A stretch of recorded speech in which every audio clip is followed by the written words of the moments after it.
नमस्कार दोस्तों। आज हम समझेंगे भारतीय संविधान के अनुच्छेद 1 से 51 तक। बिल्कुल आसान भाषा में ये अनुच्छेद बताते हैं भारत का ढांचा, नागरिकों के अधिकार और राज्य की जिम्मेदारियां। भाग 1 संघ और क्षेत्र। इसमें आर्टिकल्स 1 से 4 तक का वर्णन किया गया है। अनुच्छेद 1 इंडिया दैट इज भारत ये दर्शाता है कि भारत एक संघ है। अनुच्छेद 2 नए राज्यों का प्रवेश या स्थापना करना संसद को अधिकार देता है। अनुच्छेद 3 राज्यों की सीमाओं में बदलाव या नए राज्य बनाना संसद कर सकती है। अनुच्छेद 4 यह कहता है कि अनुच्छेद 2 और अनुच्छेद 3 के तहत बनाए गए कानून संविधान संशोधन नहीं माने जाएंगे। अब बात करते हैं भाग 2 नागरिकता, जिसमें आर्टिकल्स 5 से आर्टिकल्स 11 तक वर्णन किया गया है। अनुच्छेद 5 इसमें संविधान लागू होने पर नागरिकता का उल्लेख किया गया है, जिसमें भारत का नागरिक कौन होगा ये दर्शाता है।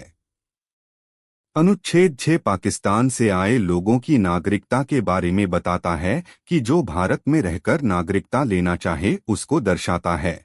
और अनुच्छेद 7 बताता है पाकिस्तान गए लोगों की स्थिति, जिन्होंने पाकिस्तान जाने का विकल्प चुना है। अनुच्छेद 8 विदेशों में बसे भारतीय, उन्हें भारतीय नागरिकता पाने का अधिकार देता है। अनुच्छेद 9 नागरिकता का खोना। यदि कोई स्वेच्छा से विदेशी नागरिकता ले तो उसकी भारतीय नागरिकता समाप्त हो जाएगी। अनुच्छेद 10 नागरिकता की निरंतरता। संविधान लागू होने पर नागरिकों की स्थिति बनी रहती है। अनुच्छेद 11 नागरिकता संबंधी नए कानून संसद को अधिकार है कि वह नए नियम बना सकते हैं।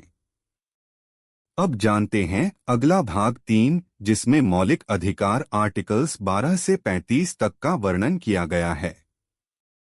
अनुच्छेद 12 राज्य की परिभाषा को बताता है। अनुच्छेद 13 मौलिक अधिकारों के खिलाफ कानून अमान्य होने को दर्शाता है। अनुच्छेद 14 से 18 में समानता का अधिकार देता है, कानून में सभी समान, अस्पृश्यता और उपाधियों का अंत।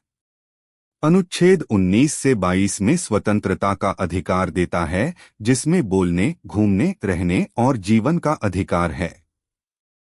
अनुच्छेद 23 से 24 में शोषण के खिलाफ अधिकार दिया गया है, जिसमें मानव तस्करी और बाल मजदूरी पर रोक लगाई गई है। अनुच्छेद 25 से 28 में धार्मिक स्वतंत्रता को दर्शाता है, जिसमें किसी भी धर्म का हो कोई धार्मिक कार्य का स्वतंत्रता देता है। अनुच्छेद 29 से 30 में सांस्कृतिक और शैक्षिक अधिकार को दर्शाता है।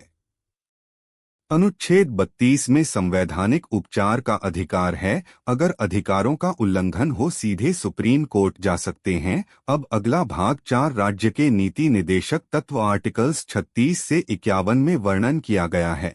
अनुच्छेद 36 में नीति निदेशक तत्व की परिभाषा को दर्शाया गया है।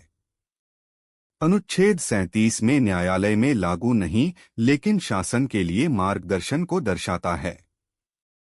अनुच्छेद 38 से 40 में सामाजिक और आर्थिक न्याय, समान वेतन, पंचायत व्यवस्था बनाने हेतु वर्णन किया गया है।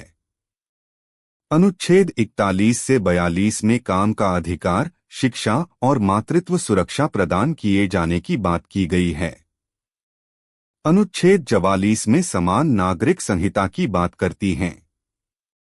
अनुच्छेद 45 में बच्चों के लिए निःशुल्क शिक्षा प्रदान करने की बात की गई है। अनुच्छेद 46 में अनुसूचित जाति, जनजाति और कमजोर वर्गों के कल्याण की राज्य को जिम्मेदारी देने के संदर्भ को दर्शाता है।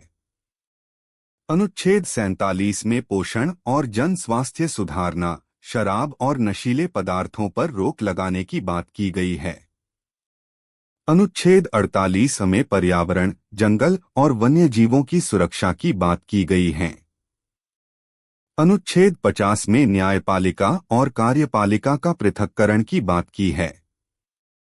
अनुच्छेद 51 में अंतर्राष्ट्रीय शांति और अच्छे संबंधों को बढ़ावा देने की बात की गई है। अगर वीडियो हेल्पफुल लगे तो लाइक, शेयर और सब्सक्राइब जरूर कीजिए। धन्यवाद।